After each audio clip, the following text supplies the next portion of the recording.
मित्रांनो, आज मी तुमच्याबरोबर एक स्कॅल्पिंग स्ट्रॅटर्जी डिस्कस करणार आहे. चला तर मग लगेच व्हिडिओला सुरुवात करूयात. मी आपला कपिल आपल्या मराठी मनी दुनियेमध्ये सर्वांचं पुन्हा एकदा स्वागत करतोय. आता मित्रांनो, स्कॅल्पिंग म्हणजे काय ते सर्वात पहिले जाणून घेणं गरजेचं आहे. स्कॅल्पिंग म्हणजे काय असते? क्विक एंट्री आपली होते लहान प्रॉफिटसाठी आणि प्रॉफिट घेतल्यानंतर आपण त्यामधनं क्विक एक्झिट होतो.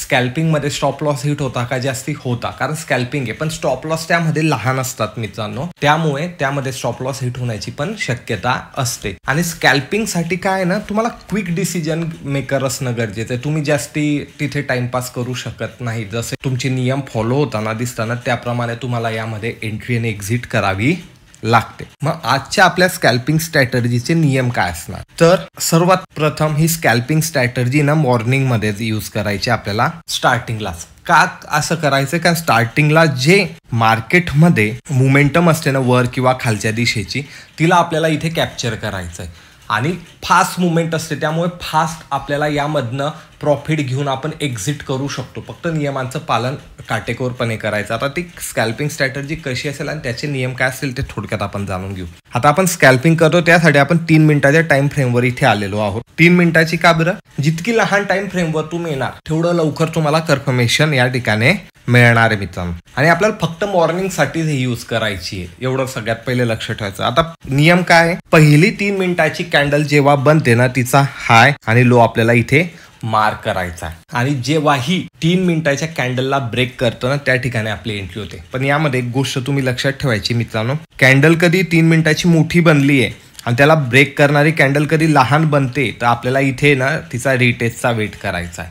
हां, मोठी कॅन्डल बनली आणि त्याला ब्रेक करणारी सुद्धा मोठी कॅन्डल बनते, तर आपण इथे क्विकली एंट्री करणार आहे. हा क्रायटेरिया तुम्ही लक्षात ठेवायचा आहे, कन्फ्यूज व्हायचं नाहीये. कधी लहान कॅन्डलने ब्रेक होते किंवा डोजी कॅन्डल बनते ब्रेक करणारी, तर या ठिकाणी आपल्याला एंट्री करायची नाही. मी पुढे तुम्हाला सांगेल कोणत्या कॅन्डलला एंट्री करायची नाही, कोणत्या कॅन्डलला आपल्याला इथे एंट्री करायची. जसं की तुम्ही इथे पाहू शकतात, या ठिकाणी इथे ब्रेक केलेलं आहे आणि इथून आपल्याला एक मोमेंटम पाहायला मिळाली.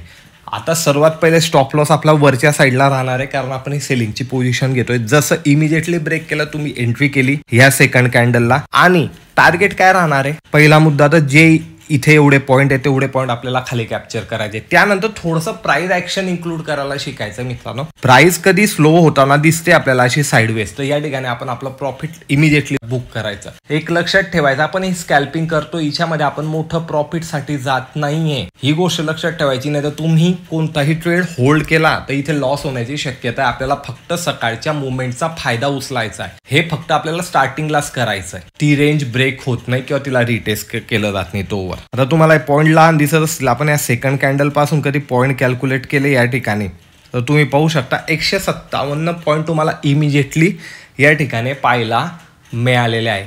ही स्कॅल्पिंग आहे.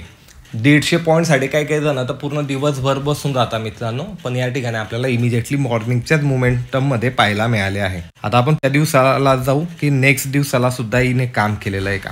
आता या ठिकाणी तुम्ही पाहू शकता एक मोठी कॅन्डल बनलेली आहे, बरोबर आहे. आता हिला ह्या कॅन्डलने ब्रेक केलं आणि पुढच्या कॅन्डलने याच्या खालीच ओपन केलं, तर या ठिकाणी आपल्याला आपली एंट्री होऊ शकते ॲज पर प्राइस ॲक्शननुसार. आणि आपला SL इथे, आपण आपली एंट्री इथे पाहिलं की तिला रिटेस्ट केला आणि परत खाली आली. आता रिटेस्ट केल्यानंतर पण आपण इथे एंट्री करू शकतो, नाहीतर इथे आपल्याला पहिला ट्रेड कंटिन्यू होऊन आपल्याला इथे प्रॉफिट सुद्धा पाहायला मिळतं. आपण याला आता कॅल्क्युलेट करूयात. कॅल्क्युलेट करून दाखवायचं लॉजिक एकच आहे मित्रांनो, बिकॉज तुम्हाला ते पॉईंट किती मिळत आहे ते तुम्हाला तिथे समजायला हवे. इथेही आपल्याला 150 पॉईंट मिळालेले आहे. आपण मित्रांनो या ठिकाणापर्यंत होल्ड नाही केलेलं आहे, आपण इथेच एक्झिट होऊन गेलेलो आहोत. कारण स्कॅल्पिंगची मोमेंटम जास्ती वेळ आपल्याला पकडून ठेवायची नाहीये, एवढं लक्षात ठेवायचं. आणि स्कॅल्पिंगमध्ये स्टॉप लॉस हिट होण्याची शक्यता सर्वात जास्ती असते, त्यामुळे आपलं यामध्ये महारत आल्यानंतरच आपल्याला यामध्ये एंट्री करायची आहे. तोपर्यंत तुम्हाला ही पूर्ण कन्सेप्ट समजत नाही, तोपर्यंत तुम्ही चालू मार्केटमध्ये फक्त लक्ष ठेवा की कशा प्रकारे ही वर्क करते. आता या ठिकाणी पहा तुम्ही, ही रेंज आहे आणि ही रेंज आहे. ब्रेक केलं का कॅन्डलने? नाही नाही नाही. इथे ब्रेक झालेली कॅन्डल आणि सिमिलर आहे. आपण इथून कधी पॉईंट कॅल्क्युलेट केले तर तुम्ही इथे पाहू शकता की 354. सांगायचं तात्पर्य काय, हे नेहमी भेटणार आहे का पॉईंट? नाही. आता आपल्याला 150 पॉईंट पण पाहायला मिळाले मित्रांनो. कधी स्कॅल्पिंग मध्ये मोठी मोमेंटम पण तुम्हाला इथे मिळून जाईल, कधी शॉर्ट मोमेंटम पण तुम्हाला मिळून जाईल. म्हणून तुम्हाला हे समजणं गरजेचं आहे की आज मार्केट मोमेंटम करणार आहे का नाही करणार आहे. हे आपण हाऊ टू ट्रेंड आयडेंटिफाय किंवा ट्रेंड चार्ट रीडिंग या व्हिडिओमध्ये इन डिटेल सांगितलेलं आहे. आणि अशा टायमाला ट्रेड कधी तुमच्या साईडने निघतोय, जसं की आता हा वरच्या साईडने निघतोय आणि ग्रीन कॅन्डल बनतात, तर जोपर्यंत ग्रीन कॅन्डल बनतात तोपर्यंत तुम्ही कंटिन्यू राहा. जेव्हाही रेड कॅन्डल बनते त्या रेड कॅन्डलच्या खाली तुम्ही तुमचा स्टॉप लॉस प्लेस करा आणि त्या प्रकारे ट्रेड करा. म्हणजे इथून वर आली, इथे तुमचा परत स्टॉप लॉस आला, इथे वर गेली आणि ह्या रेड कॅन्डलच्या खाली तुमचा स्टॉप लॉस येईल आणि तो स्टॉप लॉस हिट होताना दिसेल. तर याप्रमाणे तुम्ही ट्रेल करू शकता. पण मी स्कॅल्पिंगमध्ये तर प्रॉफिट आपल्याला सफिशियंट दिसते, तर एक्झिट होणंच सर्वात मेन आहे. कारण 3 मिनिटाच्या कॅन्डल आहे ह्या व्होलटाईल जास्ती प्रमाणात जातात. पहिलीच कॅन्डल पाहतोय, तुम्ही लक्ष द्यायचं की मी पहिल्याच कॅन्डलला पाहत आहे. ही इथे रेंज, आता ही मोठी कॅन्डल आहे. मग जेव्हाही मोठी कॅन्डल आहे तर रिटेस्ट करायचं, आपल्याला वेट करायचा आहे. आता हिने वरती ब्रेक केलं, खाली आली, परत ब्रेक केलं, त्या ठिकाणी आपण बसणार आहे मित्रांनो. आणि कधी आपण ह्या इथून पॉईंट कॅल्क्युलेट केले इथपर्यंत तर 172 पॉईंट आपल्याला इथे पाहायला मिळाले. तुम्हाला लहान लहान कॅन्डल दिसत असतील पण 72 पॉईंट. तुम्ही ॲट द मनी कधी घेतलं, म्हणजे ॲट द मनी तुम्हाला माहिती असेल मित्रांनो, ते कधी तुम्ही स्ट्राईक प्राइस घेतली तर तुम्हाला जितके पॉईंट इथे दिसत आहेत त्याच्या निम्मे पॉईंट तुम्हाला ऑप्शनमध्ये पाहायला मिळतील. आता आपण एक लास्ट उदाहरण पाहून घेऊयात की जे हे उदाहरण मित्रांनो, ही मोठी ग्रीन कॅन्डल आहे. आता इतकी मोठी ग्रीन कॅन्डल आहे तर तुम्हाला माहिती रिटेस्टचा वेट करायचा आहे. खाली आली, वर गेली, परत खाली आली आणि इथेच साईडवेज झाली, म्हणजे आपण इथे वाचलो. मोठी कॅन्डलला रिटेस्ट करायचा वेट का बरं करायचा आपल्याला? बिकॉज ऑफ इतकी मोठी मोमेंटम आल्यानंतर आपला स्टॉप लॉस खूप मोठा बनतोय मित्रांनो. सर्वात मेन स्कॅल्पिंगमध्ये जितका लहान स्टॉप लॉस तितका फायदेशीर ट्रेड असतो. म्हणून स्कॅल्पिंगला स्टॉप लॉस खूप लहान हवा असतो आणि इतका मोठा स्टॉप लॉस आपण इथे बेअर करू शकत नाही. त्यामुळे त्या दिवशी एक तर अवॉइड करायचा, नाहीतर रिटेस्ट करून वरती जाण्याचा वेट करायचा. जसं की आपण इथे पाहिलेलं होतं की रिटेस्ट करून वरती गेल्यानंतरच आपल्याला इथे ट्रेड इनिशिएट करायचा आहे. म्हणजे पहिलीच कॅन्डल कधी बँक निफ्टीमध्ये 200 पॉईंटची बनते आणि निफ्टीमध्ये जवळपास 80 पॉईंटची बनते 3 मिनिटाचीच, तर तुम्हाला इथे रिटेस्ट केल्याशिवाय एंट्री करायची नाही.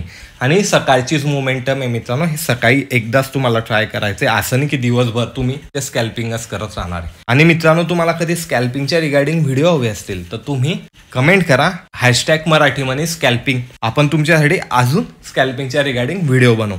आता अजून एक उदाहरण पाहून घेऊ आपण शेवटचं, की इथे आपल्याला दिसतंय की 7 तारखेची ही पहिली कॅन्डल आहे. मोठी कॅन्डल बनली, रिटेस्टचा वेट करायचा, ब्रेक केलं, खाली आलं, परत ब्रेक केलं, परत खाली आलं, परत ब्रेक केलं, इथेही एंट्री झाली तर आपला SL इथे असतो. पण जेव्हाही रिटेस्ट करून वर जातो ना तर आपण आपला स्टॉप लॉस शिफ्ट करू शकतो. परत इथून वर गेलं मित्रांनो, तुम्ही पाहू शकतात की मोमेंटम इथे कधी आपण कॅल्क्युलेट केली तर नियर अबाउट 528 पॉईंट मिळाले. घाई गर्दी करायचं नाही. असंही आपला काही स्टॉप लॉस हिट झालाच नाहीये, स्टॉप लॉस इथे हिट झाला नाही, पण स्टॉप लॉस खूप मोठा बनतो म्हणून आपण त्याला अवॉइड केलंय. रिटेस्टसाठी आपण त्याचा वेट केलेला आहे. अशीच कन्सेप्ट आवडत असेल तर लाईक शेअर नक्की करा आणि अशाच प्रकारचे युनिक नॉलेजसाठी मराठी मनी चॅनलला सुद्धा सबस्क्राईब करा. मी भेटेल तुम्हाला पुढच्या व्हिडिओमध्ये. धन्यवाद.